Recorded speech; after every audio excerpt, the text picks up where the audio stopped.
September 22nd, 1938.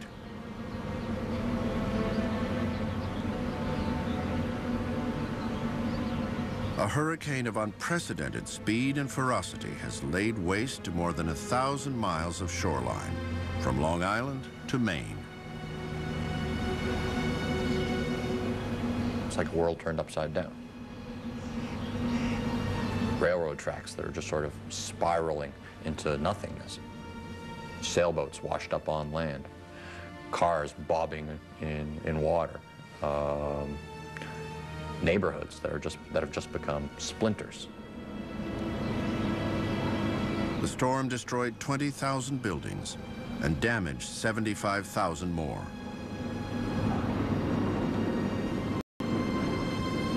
Only 5% of the population has insurance to cover the damage.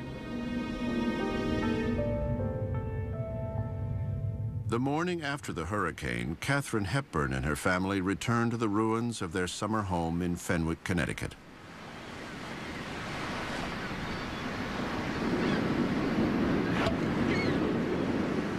There was just rubble and just debris everywhere. I mean, not even a sense beyond that a house once stood there. Always the actress, Hepburn poses for this photo in a bathtub. Katharine Hepburn was very much on with the show. Fine, you know, we've lost the house, we've got our lives, we've got our health, and fortunately we can rebuild the house. The people of Jamestown, Rhode Island face tragic news. Of the 8 children who were on board the town school bus the day before, 7 are dead.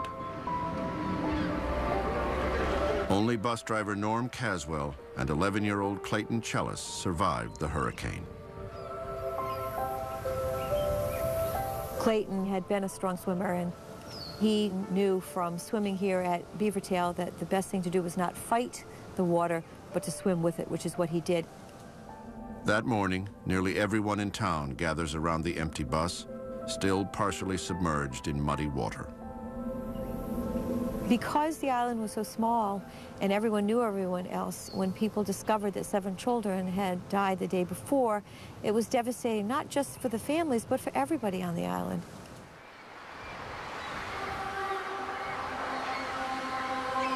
As days pass, one by one, the bodies of the tiny victims wash up on Jamestown's shore. It is a scene repeated throughout New England. 682 people have been killed. High schools become makeshift morgues, while undertakers struggle with shortages of embalming fluid and caskets. There was a journalist who said one of the enduring memories was the smell of dead bodies. He almost felt like he could taste it in his food.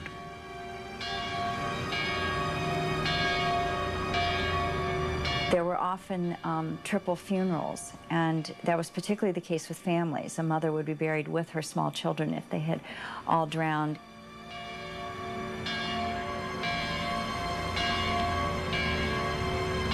In the storm's wake, tough questions are leveled at the D.C. Weather Bureau.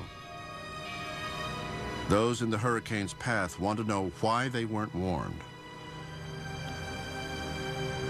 The Weather Bureau said, well, we did announce gale warnings.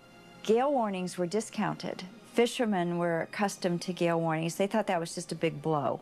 You know, tie up your boats and close the boathouse. They didn't think that gale warning meant what was going to happen. If the winds are out of the south in Washington, they must be...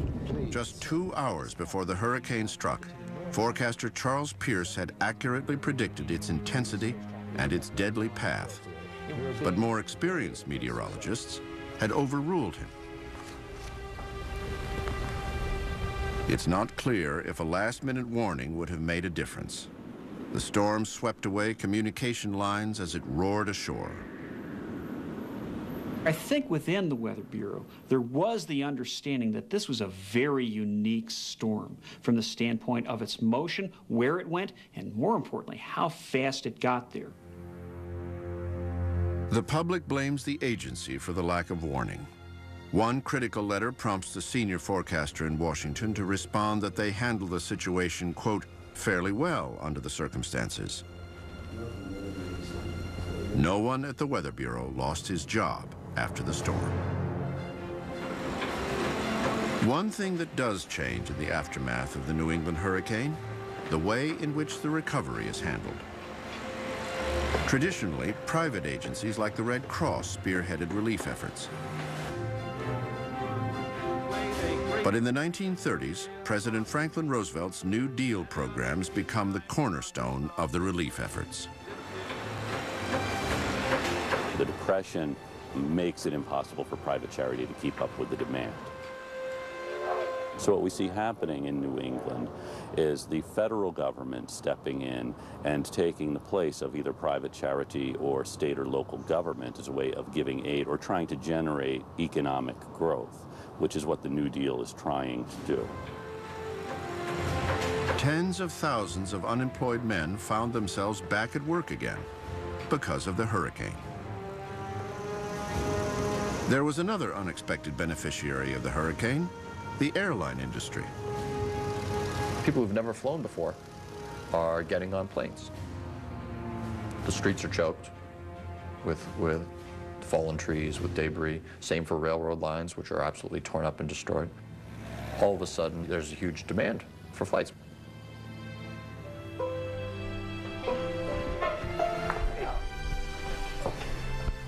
Jeff Moore, who rode out the storm with his family, cheated death twice by surviving a heart attack and the hurricane. His luck runs out 18 months later when he dies from complications after surgery. He was just 42 years old. He went out so fast that he could only say a few things, including say goodbye to my sweetheart. His sweetheart, Katharine, never remarries.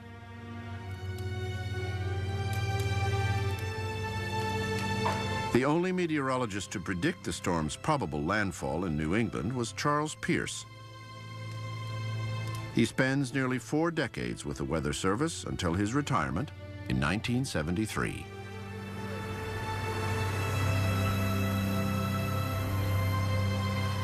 Joseph Matos, who lost 4 children at the causeway, stays in Jamestown, Rhode Island for the rest of his life. He never would talk much about this. He would break down when he did talk about it, naturally. He never got over it, but he had to live his whole life with it.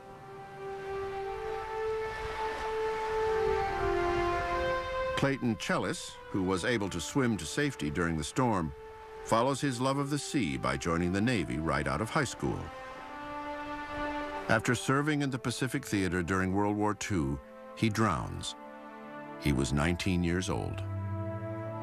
Ironically, the one person who survived this bus tragedy, because of his swimming ability, ends up drowning.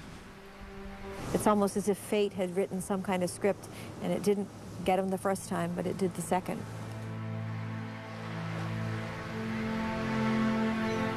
Most residents of Jamestown forgive bus driver Norm Caswell for his actions, believing he had the best interests of the children in mind.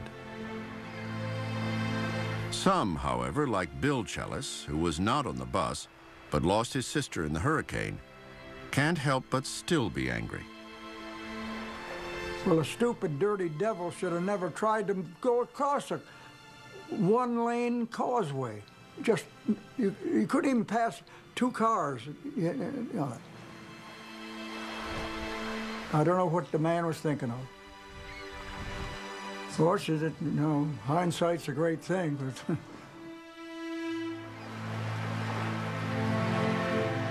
No one was harder on Caswell than himself. He became not the amiable chap people had remembered before the hurricane, but a morose type of fellow. Didn't want to talk to people. He just couldn't deal with it. Plagued by depression, he dies 8 years after the storm, at the age of 54. In the end, Katharine Hepburn does not marry Howard Hughes. Nor does she get the part of Scarlett in Gone with the Wind. The Great Hurricane of 1938 does, however, mark a crossroads in her life. Just as she rebuilt that house, just as she wanted it, she rebuilt her career, starting with the Philadelphia story. And after that, she really became the grande dame of American movies.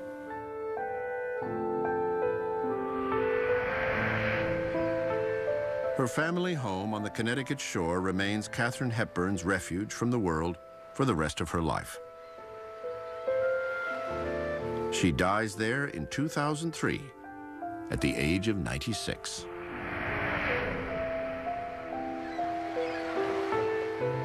Today, meteorologists agree that another hurricane on par with the 1938 storm will likely strike the northeastern United States someday.